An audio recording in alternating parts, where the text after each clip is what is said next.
الحمد لله نحمده ونستعينه ونستغفره ونؤمن به ونتوكل عليه ونعوذ بالله من شرور أنفسنا ومن سيئات أعمالنا من يهده الله فلا مضل له ومن يضلله فلا هادي له ونشهد أن لا إله إلا الله وحده لا شريك له ونشهد أن سيدنا ومولانا محمدا عبده ورسوله صلى الله تعالى على خير خلقه محمد وعلى آله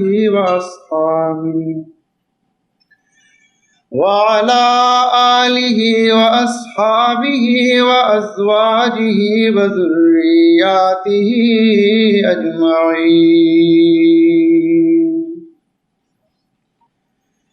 أما بعد فأعوذ بالله من الشيطان الرجيم. بسم الله الرحمن الرحيم. شهر رمضان الذي أنزل فيه القرآن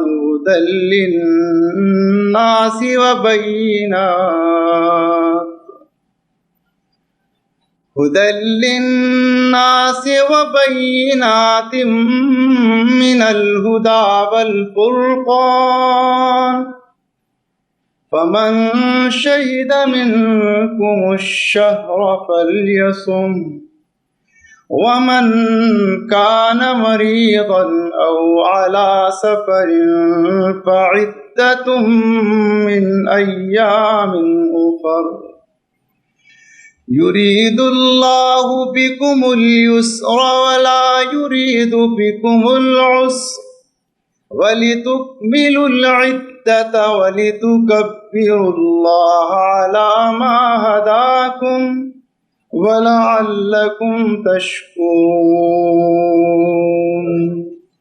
صدق الله العظيم.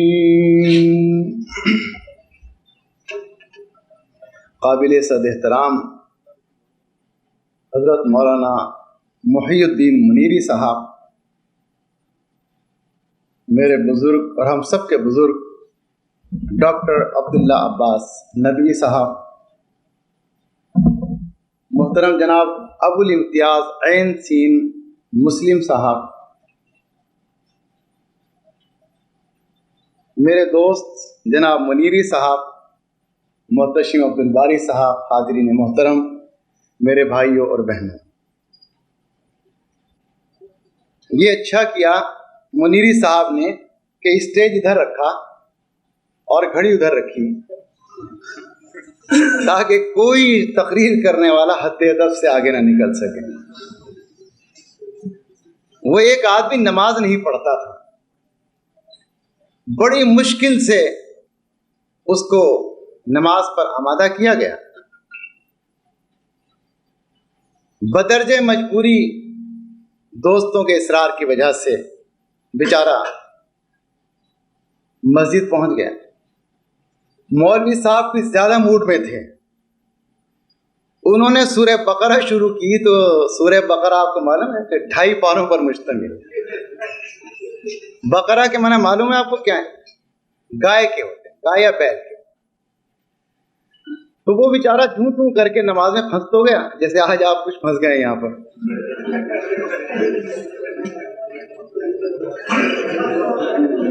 وہ نماز لمبی پوری 2.5 پارے اس نے ختم کر دی، ایک رکعت.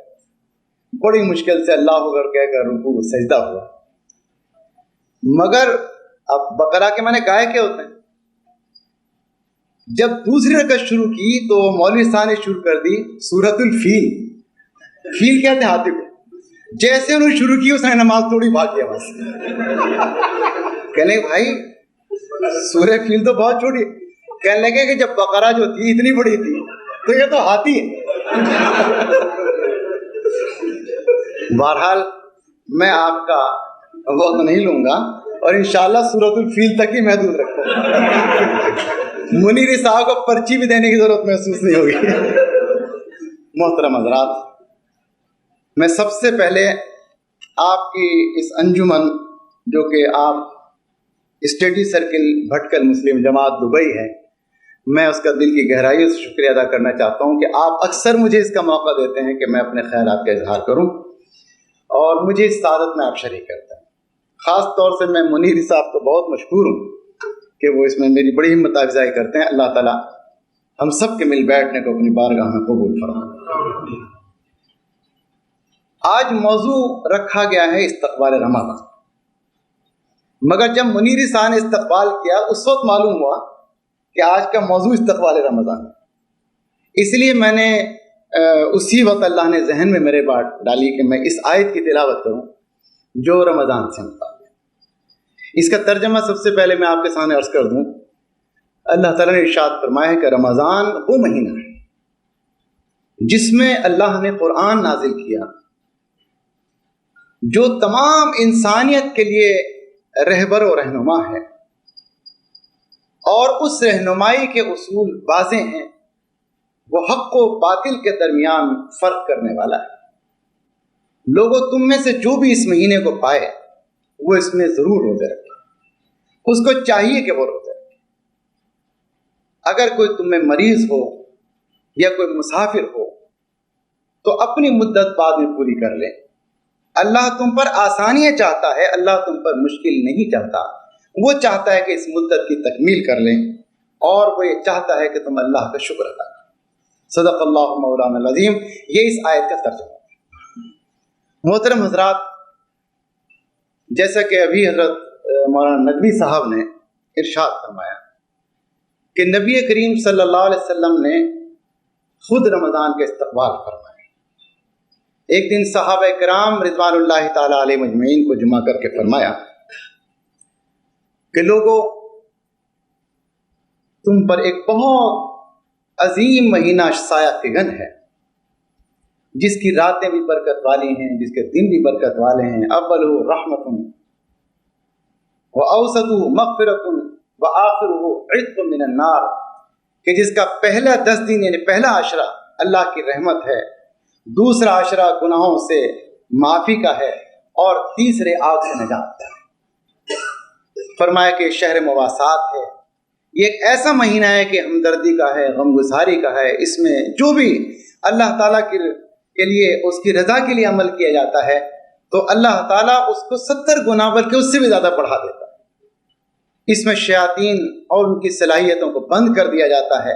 یعنی جو نیکیوں کی طرف آنا چاہے شیطان اس کا کچھ نہیں کر سکتا، جو نہیں آنا چاہے تو اس کا تو کوئی بھی کچھ نہیں کر سکتا.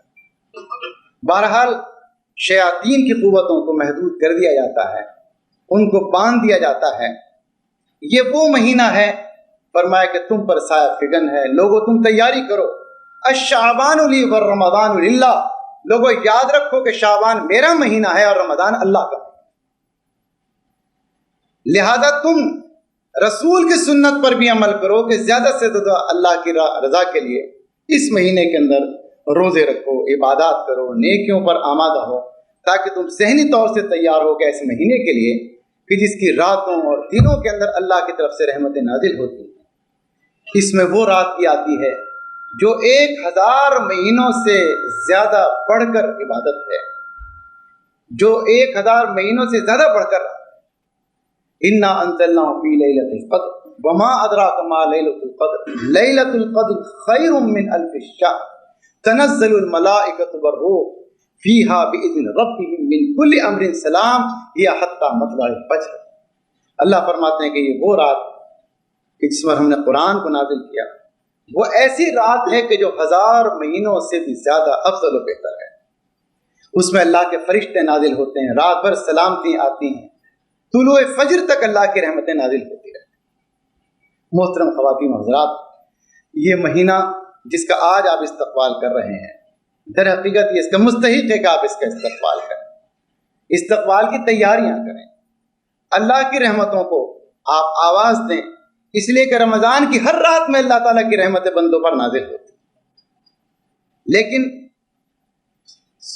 خواہ لیلۃ القدر کا ذکر ہو، خواہ شہر رمضان کا ذکر ہو، بات کچھ اور کہی گئی۔